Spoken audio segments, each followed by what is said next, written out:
So, Red Dead Redemption 2 has understandably been getting a lot of press recently. Generally, the verdict is pretty good. The world is gorgeous, the graphics are stunning, the story is wonderful, the voice acting is top notch. I'm afraid. But the missions are pretty much the same as they always are in Rockstar games. Now, there's also been a lot said about Red Dead's flaws, and generally I agree with what people have to say. The fact that the open world doesn't work in any way other than the way Rockstar tells it to is a big bummer, and the constant mission fail states are really irritating.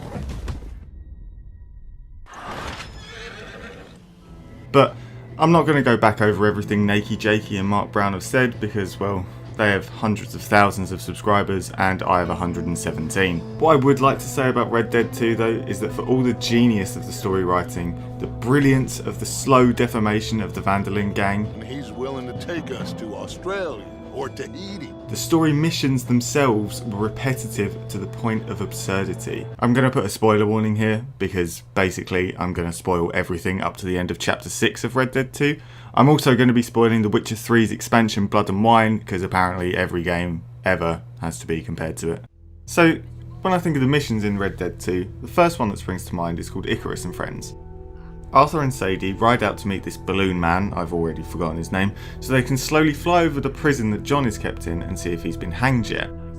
The first part of the mission is so much fun. You get to do the dumb minigame of controlling the balloon, you get to see the grandeur of the world of Red Dead 2 in all its glory, and for once in the fucking game, all you have to do is observe and listen to the absolutely gorgeous droning soundtrack that makes everything feel so empty. Seriously, just listen and watch.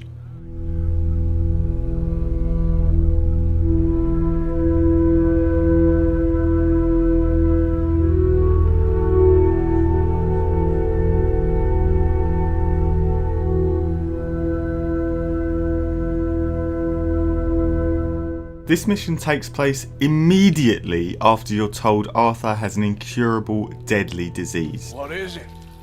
It's not good news. I guess that.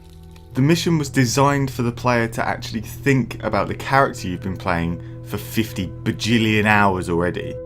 It was designed to tug at the player's heartstrings. It makes you feel remorse for a bunch of pixels on a screen. I'm afraid.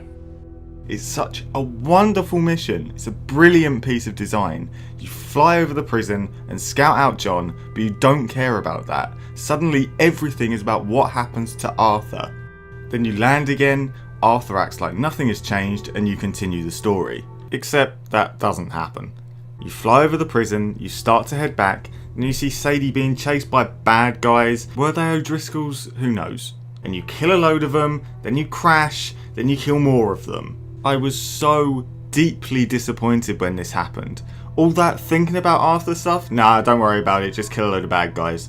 I want to do missions where everything goes well for a change. I want to do missions where you think something big is going to happen, but it doesn't. I want to do missions where there's huge tension which doesn't get resolved in a big fight. So often, a mission is chugging along nicely, and you think just this once something might actually work, and then suddenly bang, a man comes out of nowhere and shoots someone. Or bang, a million army men come out of nowhere. Or bang, suddenly there are wolves out in broad daylight attacking a woman for skinning a fucking rabbit. Even the mission right at the end of the game ends in a dumb fistfight as opposed to a cutscene. It's like Rockstar wanted to make the game a visual novel, but saw how boring Heavy Rain was and chickened out halfway through, replacing what could be cutscenes with stupid Modern Warfare 2-esque button mashing events just to make sure the player is personally involved in the story. I don't want to mash X to crawl towards a gun that I know the game isn't going to let me get to. I don't want to hold the left stick up so I can walk down a beach even though the cinematic cutscene bars are across the screen. I don't want to die because I didn't press and release X in a good enough rhythm as to not get hit by a fucking train. Taking control away from the player so they can watch a cutscene is not a bad thing.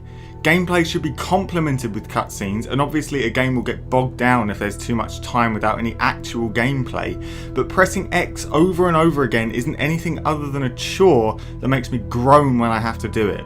That said, it's not like the so-called gameplay in these cutscenes is any worse than 90% of the gunfights in the game. Seriously, the gunplay is so bad that the aim assist has to be so insanely generous, which leads every single gunfight to just become press L2, press R2, press L2, press R2, press L2, press R2, press L2, press R2, press L2, press R2, press L2, press R2. I got sidetracked. Now look, I could get past the cutscene button gnashing and the shite gunplay if there were an actual variety of missions, but every mission ends in Arthur Morgan killing about 1 billion guys. I want to replay the game just to count how many people you kill in this game. The juxtaposition between the story writing and the story gameplay is unbelievable. You want Arthur to have redemption when he dies. It's the name of the game. You want him to be a good person, and literally every character endlessly tells him, "Oh, you're a good man, Arthur Morgan." There's a good man within you, Arthur. But in every mission, you kill countless men, and not just other outlaws. Just off the top of my head, I counted O'Driscolls, Cornwall's men, Lawmen, Pinkertons, Greys, Braithwaites, Lemoyne Raiders, Bronte's men, Murfree Brood, the US Army, fucking Cubans? Obviously, some of these people probably deserve to die, but how am I supposed to believe that Arthur is a good man when he kills hundreds, maybe thousands of men across about 6 months of game time? What's most annoying is that this didn't need to be the case. In Red Dead 1, each chapter often had a massive climax where there was a huge shootout, and that was fine. The same usually goes for most big open world action games, and that's okay. It makes sense to have the culmination of the tension generated in the game to be a big blockbusting action set piece. The problem is, in Red Dead 2, Rockstar decided that basically every single mission needed to have a climax of the same caliber.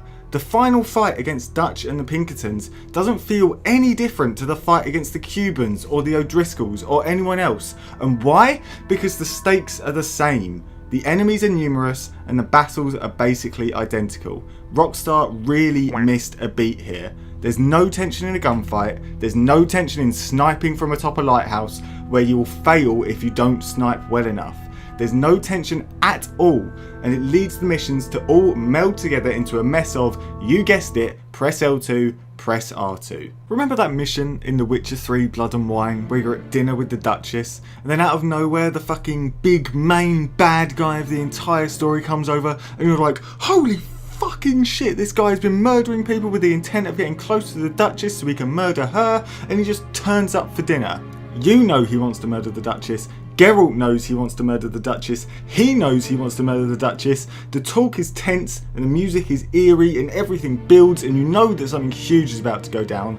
Then Geralt leaves him alone with the Duchess and you know that something huge is about to go down, and then it doesn't.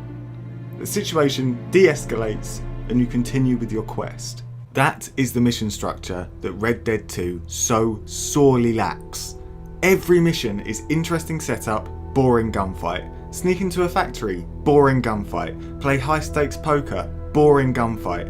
Watch Colm O'Driscoll get hanged, boring gunfight. And it's infuriating that in possibly my 100-hour playthrough of Red Dead 2, I can only think of one moment of tension that felt similar to The Witcher's crazy bad guy dinner mission, and that's where you talk to Angelo Bronte about Jack for the first time. There's gonna be a lot of folks dead in this room before it's done.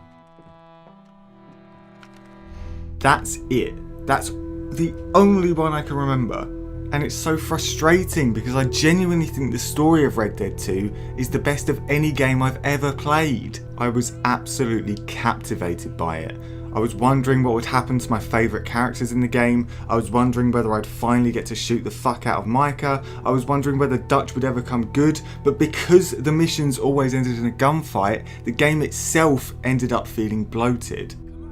If, say, a third of the missions that started off peacefully ended peacefully, then the game would probably have cut down on about 5 to 10 hours of boring gameplay, and the story wouldn't have dragged around chapter 3. That's all it would have taken. Instead, we get the incredible story, but only after we have to do the bad missions. They become a slog, a chore, like we do the missions because we want to progress, not because we want to actually experience the gameplay of them. And it's so disappointing that a game this good has been tarnished by a design choice this bad. Nakey Jakey said that he hopes that Rockstar have a moment like Nintendo did, where they went back to their roots, to use a terrible cliche, and released Breath of the Wild, a completely new spin on the Zelda formula that, in my opinion, is one of the best games of all time. I am desperate for Rockstar to do the same. They have it in them to write a genius story with wonderful characters and brilliant twists. They have it in them to create an astonishingly beautiful world filled with realistic systems and varied gameplay. They just don't. Is it laziness? Is it playing it safe? Who knows? But I just hope that the next game they release has some variety in what you actually do in the story. I want to be on the edge of my seat and remain there for the rest of the day. I don't want to be on the edge of my seat, then slump back into it for an hour while I kill 3 million guys for the 20th time. Will they have a moment like that? Well, they make tons of money doing what they're doing. So let's just say, I'm afraid.